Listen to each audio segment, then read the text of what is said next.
nombreuses sont les villes de France qui, dans leurs banlieues et parfois même dans leurs quartiers les plus centraux, comptent encore des rues sordides, des immeubles menaçant ruine et des taudis du genre de ceux-ci, où des familles entières sont entassées, manquant d'espace, de lumière et d'air pur.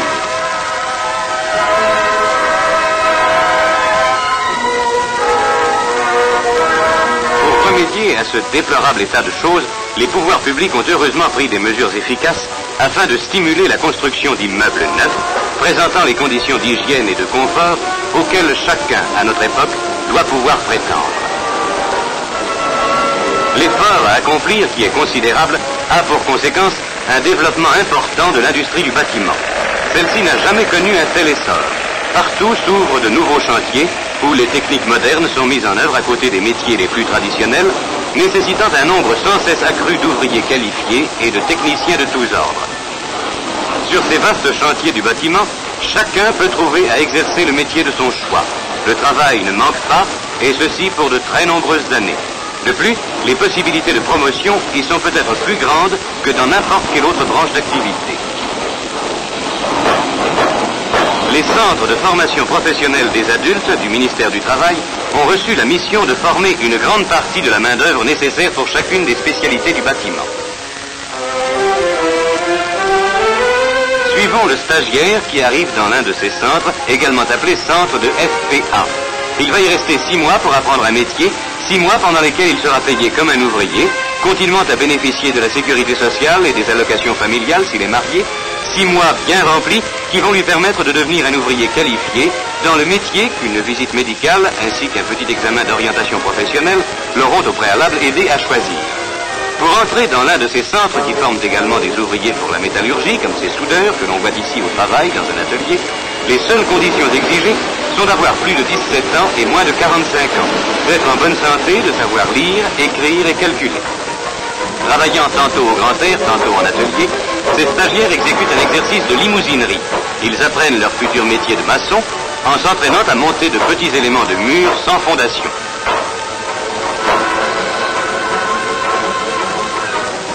Effectués sous le regard vigilant d'un moniteur, ces exercices ont été méthodiquement étudiés pour permettre aux apprentis d'aborder chaque jour une difficulté nouvelle. Dans un atelier voisin, des charpentiers apprennent à manier des outils aux noms singuliers, vis aigus, tarières, herminettes. Ils doivent savoir également utiliser des machines modernes grâce auxquelles les poids sont débités. Ils s'initieront aussi à la lecture d'une épure et au traçage.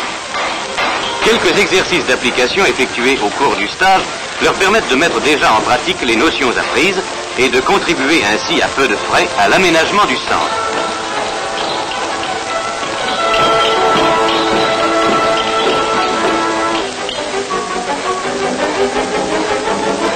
La méthode appliquée dans les centres de FPA est une méthode essentiellement pratique, inspirée des principes rationnels illustrés par Descartes dans son fameux discours de la méthode. L'effectif limité de la section confiée à chacun des moniteurs, 15 stagiaires au maximum, permet à ceux-ci, tel ce moniteur plâtrier, de corriger aussitôt le moindre geste défectueux.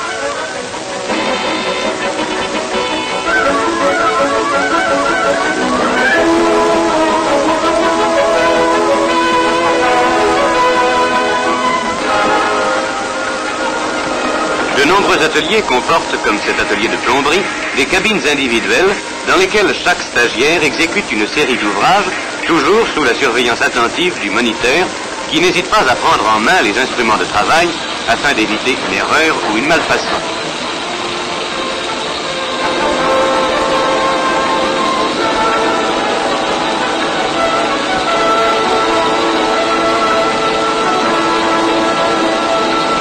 Voici un stagiaire traçant un développé sur un marbre. Les notions de calcul entrent ainsi progressivement en jeu au cours des exercices. Les stagiaires sont mis en garde contre les accidents du travail et l'on veille tout particulièrement à l'observation des règles élémentaires de sécurité. Un stagiaire soudeur doit toujours porter ses lunettes pour exécuter un travail au chalumeau, par exemple.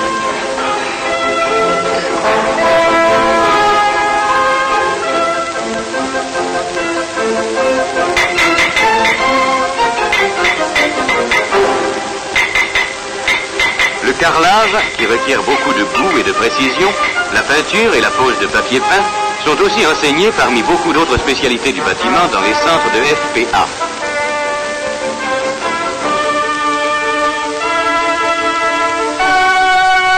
Si l'enseignement pratique constitue la part la plus importante de la formation, la technologie, le calcul et le dessin ne sont pas pour autant négligés. Cours théoriques et leçons pratiques sont dispensés par le même moniteur avec le souci constant d'intéresser les élèves sans les fatiguer.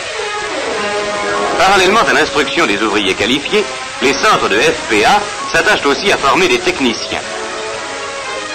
Démonstrations sur maquettes, travaux pratiques sur le terrain, études de projets et cours théoriques font partie d'une méthode d'instruction qui a fait ses preuves.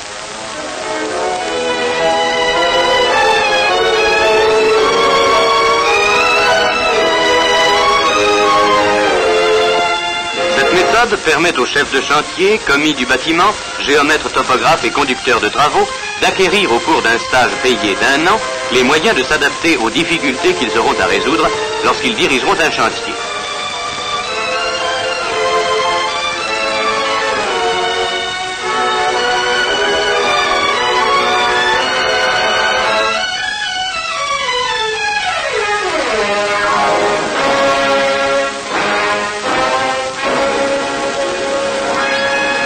C'est une lourde responsabilité pour le chef cuisinier de faire face à l'appétit décuplé par le travail de tous ces gars du bâtiment qui vont apprécier la nourriture saine et variée qui leur est servie pour un prix très modique.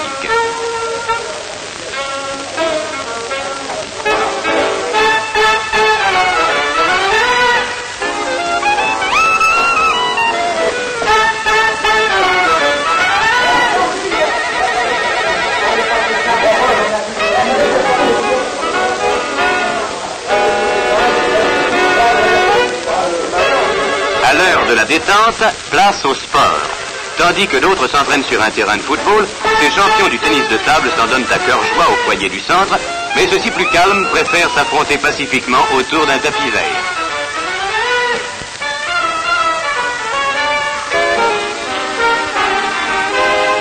Enfin, des locaux spacieux et modernes ont été prévus pour permettre le logement gratuit de ceux des stagiaires qui ne peuvent rentrer chaque soir chez eux.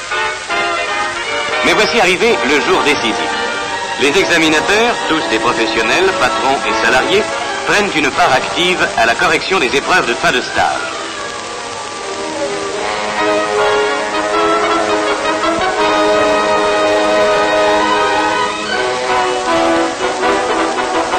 Avec un dévouement inlassable, ces artisans, ces entrepreneurs, ces ouvriers qualifiés, tous bénévoles, apprécient et notent le dernier ouvrage réalisé par les stagiaires sortants.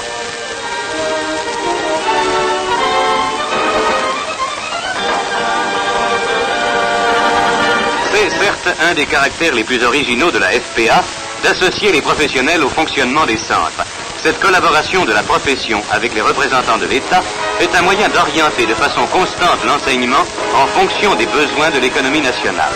Chaque mois, des centaines d'hommes de tous âges ayant donné satisfaction à leur sortie de ces centres de FPA reçoivent un diplôme qui va leur permettre de trouver sans peine du travail.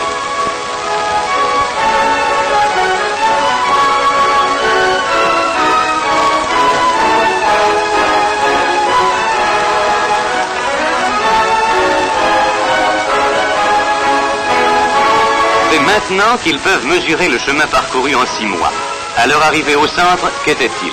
De simples manœuvres, des travailleurs peu qualifiés, sans emploi stable ou mal payés, peut-être à la veille de chômage. Les voici aujourd'hui possesseurs d'un diplôme qui leur ouvre les portes d'un métier nouveau et rémunérateur.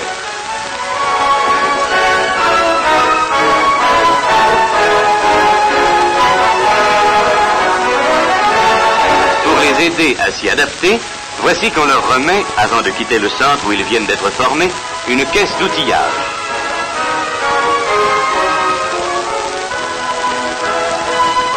Grâce à la valeur de son enseignement et au parfait fonctionnement de ces centres, la FPA a fait la preuve de son efficacité. Jouant le rôle d'un régulateur des besoins de main-d'œuvre, elle contribue de cette manière au développement économique de la nation. Les moyens dont elle dispose lui permettent de donner un métier en main à tous ceux qui viennent se former dans ces centres, leur assurant ainsi un avenir meilleur.